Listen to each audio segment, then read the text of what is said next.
Yeah, yeah. I mean, Mm-hmm. okay, okay. Anand unable to join. So he is actually he is working and he is a production support. So he is on call this week. So he already communicated that to me. But so that's the reason he is not joining. Now here is the discussion what I wanted to have. So right now, what is very popular in the market is this. Okay. First of all, what is HL7? HL7 is nothing but it is called hierarchical level 7, and this is the standard for the EMR EHR site, meaning anywhere the doctor office, the hospital, they are making use of a softwares that is called EMR or EHR. EMR is a smaller version. EHR is a bigger version. So when I say EHR stands for electronic health record and EMR stands for electronic medical record. Now in the EHR ecosystem, you can have multiple EMR connected into it. Why? Because EHR is a larger platform which integrates multiple EMR as well. When we talk about EMR application, these are more kind of standalone small applications where many things are not integrated. It's paper based, so there are many things which are kind of not connected in the whole ecosystem.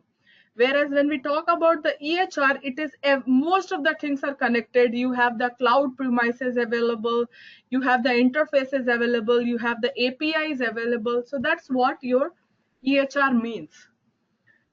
Now the question is, when we talk about EHR, what do we have? Where exactly this is used?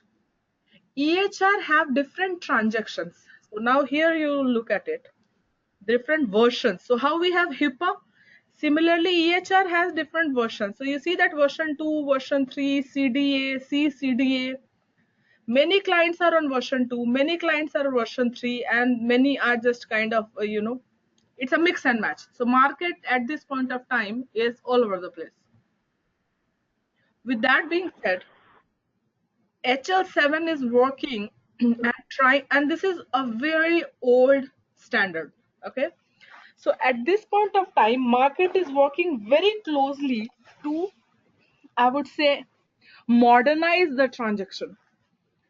And how they are trying to modernize the transaction, we call this a FHIR, FHIR, but we call it as a FHIR. So FHIR is the transaction what they are working on. Now when we say FHIR is the transaction what they are working on, is it one transaction similar to HL7, similar to 837I or 837P, or there are many transactions? An answer to that question is there are many transactions. So what are those? That's what we will focus on and we'll talk about it. So just high level example I am giving you before I get into the details. When we talk about, uh, let's say, transactions, you could have a pharmacy transaction meaning pharmacy generating a request to the EMR system or the EHR system. That's a transaction. If the provider has to report something related to, let's say, immunization, that's a transaction. Something needs to be reported about the patient, that's one transaction. So there are various transactions where the EHR system is communicating with one module to another module, and behind the scene all of these transactions are supported. So right now I'm going to just talk about version 3, and then slightly I will talk about HL7 FHIR, but I want you to explore this. Okay,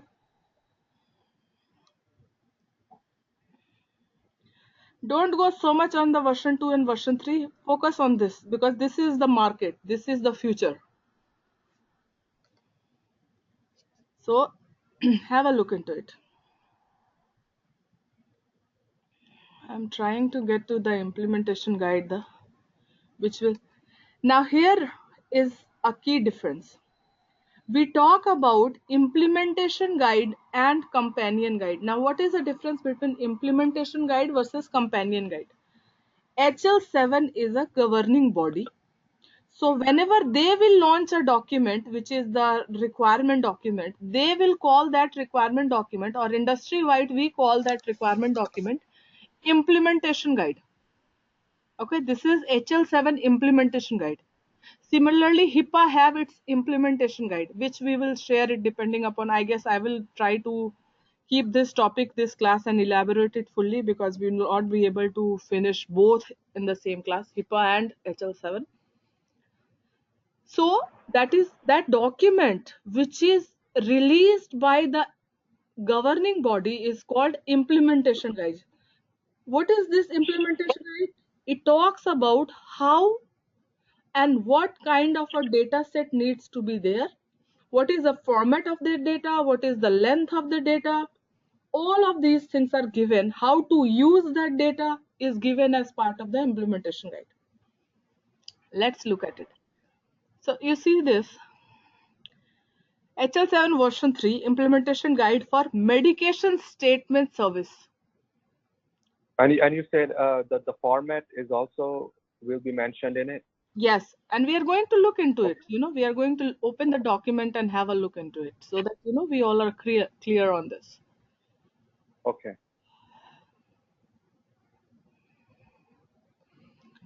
Look at this. For the clinical genomics, this is the data and domain analysis model. So this is just a model analysis they did for the clinical genomics. Similarly, there is a different transaction for the allergy and the tolerance. They made some modification to the behavioral health record. That is another transaction. Another transaction is for the care plan. Another one related to the diet and nutrition order. Another one related to the emergency medical services, laboratory order, preparatory anesthesiology, trauma registry, emergency medical service. So as you see, there are release associated with it, meaning they keep modifying it, right? You can download all of these documents depending upon what you are looking for. But what I want to focus on, there are a lot of documents, don't get lost. What you need to understand is a concept, how the documents are read, how to analyze the requirement, because all of these documents you should have access if you join a project. I mean, these are like a lot of documents, seriously. This is the reason I'm saying do not get lost into it. Just take one document and read it. That's it. Okay. So I'm trying to see which document I should go so that there is a full version. Hold on.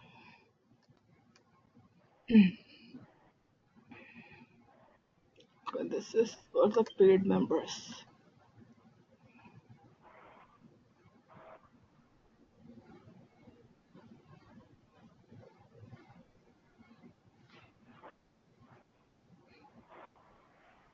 Look at product labeling have 7 revisions made. Okay. It has 7 revisions made. I want to pick up something which is very popular in the market. Admit, discharge, and transfer discharge. Let me see. I'm sorry, Sushmita, which one was it? Admit, discharge, and transfer. Okay, admit, discharge, and Yeah, transfer. I'm just checking if they gave a documentation or not. Okay, they do have that. Okay, wonderful. So just in case, if you want to carry this, I'm just letting you know how we navigate it, right? Okay, yeah. First page when you log in, right? After login. Okay. This is the index page. I want you to scroll down. Underneath, this is version 7. I clicked on this. It brings me to this page. And there I am focusing on the ADT. We call this, so if you go for an interview and you talk about HL7 version 3, say that, okay, you worked on the ADT transaction. ADT stands for admit, discharge, and transfer. Okay, this is a very important and very popular transaction. Right click on the. I'm so sorry. can you go back in the back screen and where exactly did you click? Did you click on FHIR? No, I clicked on version 3. Okay, version 3. Okay, got it. Version 3. Version 3 will bring me over here. Over here, I scroll down and come to standard for ADT. I click I was actually trying to memorize the codes for ADT, ADT 01, 102. They are like countless codes, and then ADT is like the most famous right now when it comes to HL7. Yes. Yeah. Mm-hmm. That's what I was looking, that anyhow we have to go through, why not go through what is more popular. So ADT, you click on view brief, it will bring you to this page. Try to open new pages, that way you will not lose the previous one. Now there are many work groups, but you can only join the work group if you are a member of HL7. So that costs a lot of money. Okay. So I try to make sure that you learn based on the free material as much as possible, because there are a lot of free material. You can't even digest the 100%. I can't digest the 100%. So try to be reasonable on the pricing. Now here it talks about that ADT transaction. Again, ADT meaning anything has to do about the patient administration, admit, discharge, transfer. Encounter management is a terminology what we use it for every time patient visits a physician, whether it is a hospital or an independent physician. There it's an encounter, meaning it's a cycle where patient will visit, patient will have some out of pocket, the claim would get submitted, so entire system gets triggered. That is called encounter management. And the administrative registry is like where there are a lot of administrative processes which goes behind the scene. So how does that work? Now here in agile world, if we talk about, so payer and the provider, they both are the targeted actors, because they both will participate into this use case. Then it talks about the benefit of this transaction. So let's talk about it. Enable ability to identify requirements and provides specification for exchanging demographics and administrative data for patients, person, service delivery location, and the patient encounter. So it talks about lot of information like the patient data, person meaning anyone who is part of the care delivery. It could be the nurse, it could be your provider, it could be your different physician, surgeon, anesthesiologist. So all of those are classified as person. And the service. Sushmita, I'm sorry to interrupt. I actually have a question. So you just want us to like read it and then like have any questions and come back to you, because I was already looking into it and trying to look into the codes and everything. So, and what exactly, I'm so sorry, what exactly do you just go through this entire slide, and what else do you want us to do? Why do you want to read this?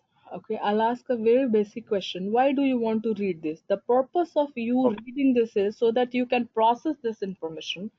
At the same time, you apply for any of the HL7 related jobs, you should qualify for an interview. Okay. So that level of in-depth knowledge you have to gain by reading through that documentation. At the same time, if you have any question, bring it back. Okay. Okay, so and the meanwhile, while I was talking, I just pulled up the records for the patient encounter. In ADT, this is the most important one, encounter. So I just right click on this and then I try to download it. Let's see if this gives me. Just remember, without licenses, you cannot use these documentation for your personal use.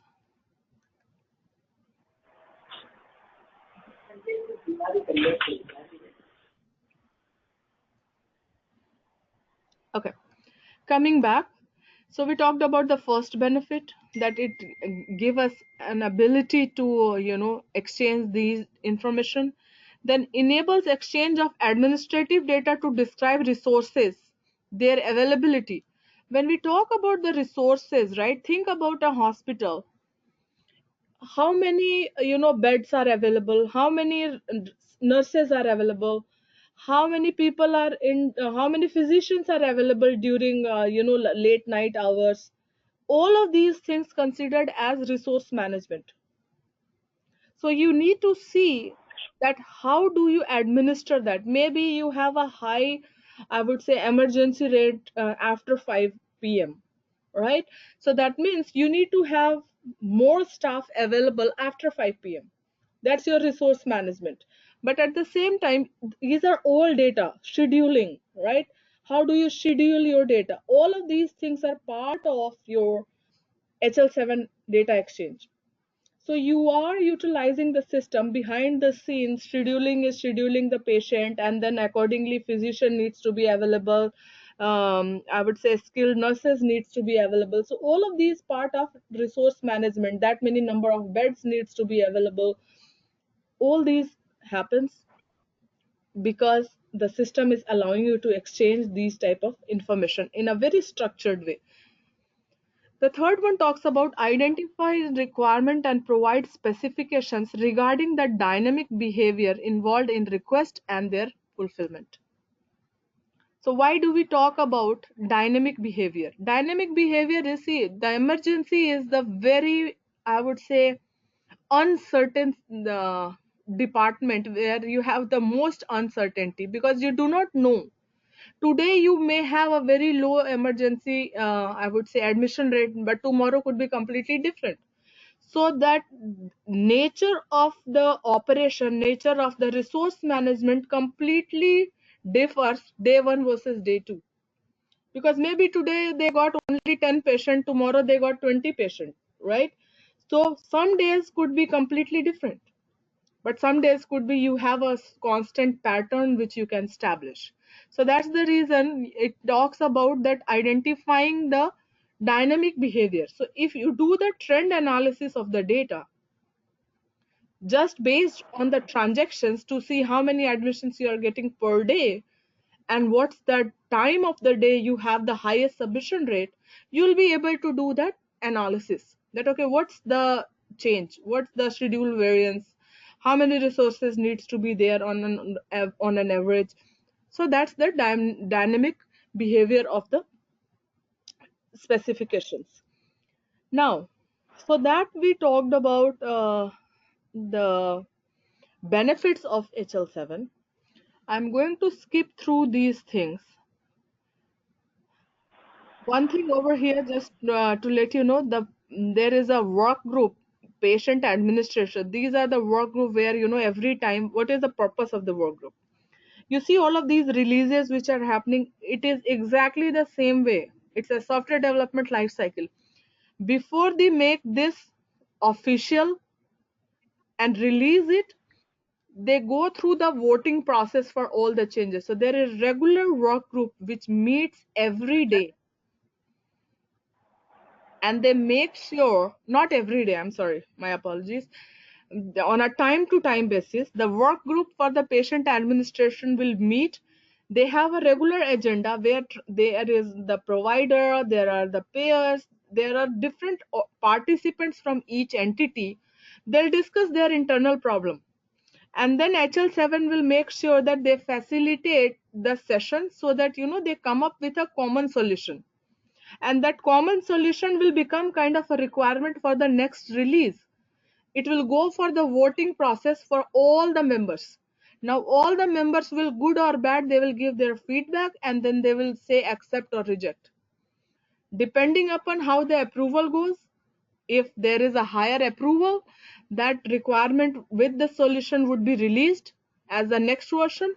If it doesn't go through the approval, then it will come back again in the agenda to find out why it did not go through the approval process and what we have to improve it further. Question? Nope. Okay. Now I'm going to open this. So just a quick understanding on this HL7 and making a difference between HIPAA. It's basically internal use for the hospital, HL7, which is called as a standards for hospital only. Not hospitals. I would say standard for EMR, EHR. Okay. And if we consider the other part like HIPAA, it's for a standard for transaction between insurance company, hospitals, patients, and all. Okay. Yep. Got it.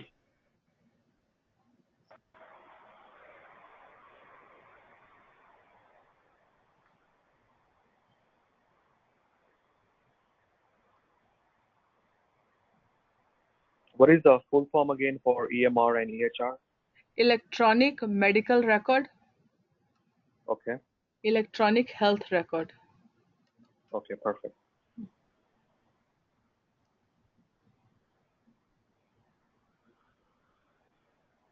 I'm just trying to see if I can find more.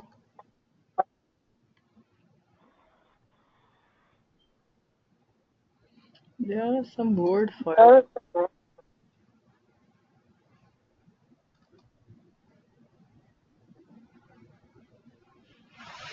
Okay. So look at this. When we talk about the data, right? Behind the scene, when the data is being exchanged, this is how it is. This is how it looks, right? When you're, let's say we talked about the encounter. So encounter data, like when the patient visited, who he got assistance from, what services were rendered, all of those things. If you see, look at this, identified person. Okay, these are the tags what they are looking for. This is the address for that person, this is the name of the person, this is the state from where he or she is, postal code, country, telephone, status code, active. All of these details, what you are looking at is the raw data. Somewhere it is getting stored in the system. So when the EMR or EHR pulls up these records, it gets it into the user interface where they pass this data and show it in the user interface. Then we have the gender, marital status. Oh, actually, Yep. I was looking at a couple of websites this morning. HL7 Soup. I don't know if you have heard of it. It's actually easily, lets you. Of course, it's not free. If you buy it, and they just let you basically they differentiate all these details into the right column, which is name and all that stuff. Do you recommend buying those kind of softwares or no? There are many parsers available. We call them parsers. Okay. There are many open source parsers. You can find it in the industry. Okay. There are, but the thing is, when we parse the data, as an analyst, we supposed to translate this data and try to read it and understand where the problem is, right? Just think about it. Maybe this format for the code system is wrong.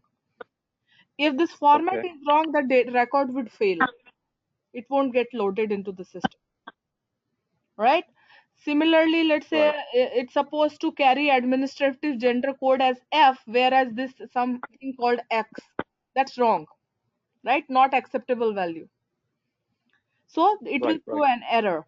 As an analyst, this is what we need to analyze and find a problem where that problem is.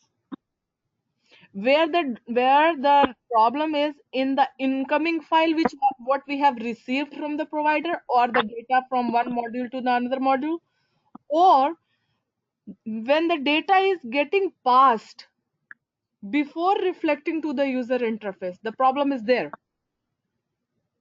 right? So the data is taking 3 hops or maybe more hops, because there are multiple applications which are running in the entire ecosystem. So you need to see from the starting point where we have received the data file till the place where the problem is identified, how many hops the data has taken, how many integration points, how many transfer points we have, and accordingly we need to do the root cause analysis. That is the job of an analyst. If you are able to do that, if you are able to answer that question, you can transform this, you can pass it, and you can read it. That is all what you need to know as an ELA analyst.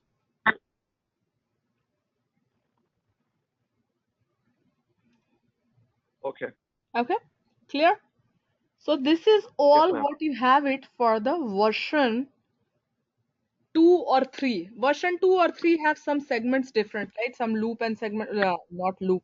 All of these transaction elements, what you see, that's where the differences are. You do not need to memorize all of those things. What you need to know is that, okay, how to decode this file, how to do the root cause analysis, that is all. Now, where I am going to shift from here is on the FHIR side. So now I'll take you to this. This is the future. So now let's go there.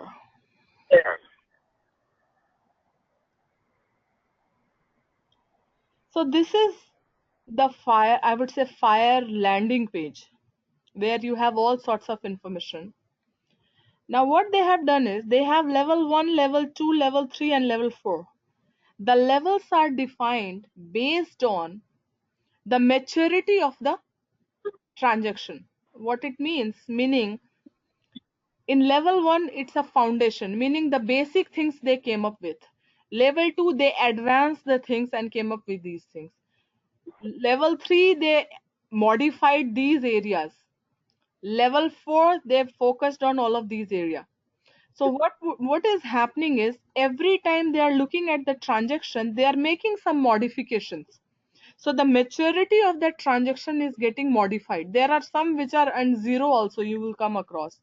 It's just that, they have not given it on the landing page. So it's like a version 1, version 2, version 3. Every time you make a modification, you get a new version. That's pretty much what it is. Now, this is the best place to learn FHIR. Look at this. These are all the different buckets, how the transaction is divided. So if, I'm sorry, if I have to learn, so for example, remember we talked about allergy also. I want to see encounter. I see claim here. I'll open claim. I know there is an encounter.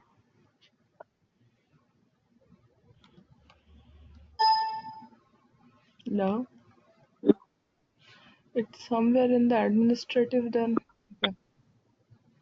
I'll come back on the encounter. Here. You see, there is a claim on this in the financial, and then when you get to the claim, there's one segment which is an encounter.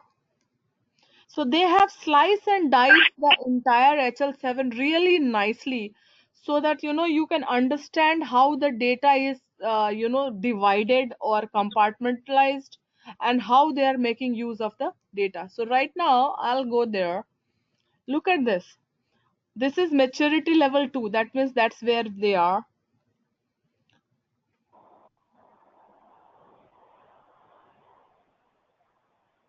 This is where I want to show you. So what they are saying is that when the HL7 FHIR claim transaction, this is how the claim transaction would look like. You'll go on each of it. It's a unique identifier assigned to a claim. Status, the status of the resource instance. What it is showing you that, okay, if someone using a claim transaction, these are the fields, possibly acceptable fields in the claim transaction. And this is your relationship. So what you have to do is all of these things, wherever you see the codable concept meaning these are the FHIR specific predefined values what are acceptable. Let's open this, okay? I'm teaching you how to read FHIR and how to understand FHIR. So look at this. What we are looking at it. It says codable concept. So codable concept over here for the claim type. What it is? Codable concept are, there are two values underneath codable concept. One is coding, another one is string. Defined by a terminology system. That means this is the terminology system. Again, there is a link. I want to find out what is that coding system. So the coding system gives me the different type of a data type. Look at this. The coding have the system, the version, the code, this user selected value. So depending upon what kind of a code we are using it, what kind of a coding system we'll use, will get there. So this one, let's say if I need to understand as a layman term, I don't get it what it means. Go to the UML. What do we see? How it is divided? It have a system. From which system the data is coming? What is the version of it? Which code it is? There are many type of code like Loink, Snowmed. Then for the claim classification, we have several codes. Display string. String means each code have a associated string. That's what it is. User selected boolean. This one also have. So now if you go down, you see here Snowmed, ICD. These are different codes.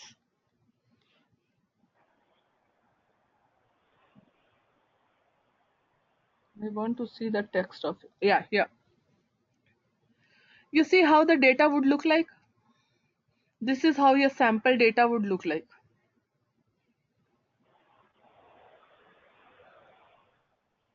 So when you are doing the transaction using the FHIR, your data structure, when the raw data you would look at, this is how your raw data would look like. Let's go back to the claim. I want to see the XML data for this. Look at this, how the data would look like. You have the patient. For patient, in one line you are capturing all the patient detail. You see that patient ends there, the tag ends. Billable period, it starts from here. It's like an HTML. If anyone have done any HTML programming, if not, that's fine. But this is kind of a start, beginning of the element and ending of the element. In between you will have all the information related to the billing period. Created by, you have the values and everything, then enterer, insurer, provider. You see, for every, this is the claim transaction. So anyone using a claim transaction in EMR EHR, they have to make sure this is what is being followed. Why? Because this is what your HL7 FHIR transaction is. This is what the implementation guide says, that if you are implementing it, you need to follow these guidelines. And as an analyst, if I am analyzing it, this is how I would know that, okay, what am I looking for?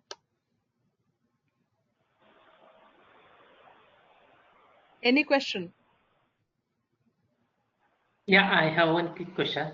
Sure. Just making the difference between again HL7 and HIPAA. If we'll take this example, which is a claim, can you please just help me to understand through the use case, means where actual this HL7 get trigger and how far it will go, and from where HIPAA going to be start and how it will continue. Sure. Whenever we talk about HL7, HL7, always remember that transaction is very specific to EMR EHR, right? Nothing to do with your provider or anything like that. That's only limited to the hospital and all of these things. Now, where the X12 transaction will come, like HIPAA transactions. Now, this is the internal data where, one system, one module is sending some information to the another module, right? So think like this. When the patient gets admitted to the hospital, there is a different department which takes care of the admission, registration, and everything. They are entering information into the system, correct? That information is getting saved somewhere. What format does it go? Okay, so it will go into this HL7 format. Correct. Now, all of this information is saved by, like, there was an X-ray, there was some allergy blood work done. All of these areas are saving the data into the system. Correct. Now it gets to the billing, right? There is a billing module in the EHR itself. Now, billing module needs to generate a claim file and submit it for 837I. Got it. That's where your claim file HIPAA transaction would come into the picture. Perfect. I am clear now. Just I was making the same doubt clear. Thank you so much. No, Yeah. that's very important. Yeah, that's a very valid question. You know, if I were you, I would have asked the same question. So it's important to understand this. So if you will go and you will check out, there are plenty of people who are trying to do and do FHIR implementation and looking for people who understand FHIR, how it works, and all of those things. The best part what HL7 have done over here is that they have given you that lot of information. You see how that it's kind of a logical data model, that how claim gets connected with the supporting information, related claim, insurance, accident, and then this is the item. Item is nothing but all the different care team what they coordinate with, and how, and their detail goes into a detail. Wherever it says, you see this diamond icon, that means this is many. Okay, this is kind of a zero to many relationship. That's what it is in this particular time. That's what it is saying. It is saying for you could have multiple items, but for each item you will have one detail. Each record in the item you will have one detailed record. That's how it is. And for each detail you can have multiple detail here, but for each of the detail you can have one sub detail. Making sense? Same goes over here. You see that care team, you could have multiple care team, but for the claim, how does this go? You see that zero to many. For the procedure also you have zero to many. For the diagnosis you have zero to many. For the pay you have zero to many. Means it's a one just clarification. Yes. Payee and claim. So claim will be multiple or payee will be multiple? Means No, how no, it's no. read. Pay will be multiple. You know, pay Under one claim. under not under one claim. Due to one claim, you could have due to one encounter. Let's put it this way. Not claim. Due to one encounter, you could have multiple pay. And why did I say one encounter? Meaning you could have a anesthesiologist, you could have a surgeon, and you could have a nurse. All three could be paid because of one operation, one surgery, right? That means it's going to be three separate claims with three different pay. Okay. So what it is saying, one to many, right? One to many.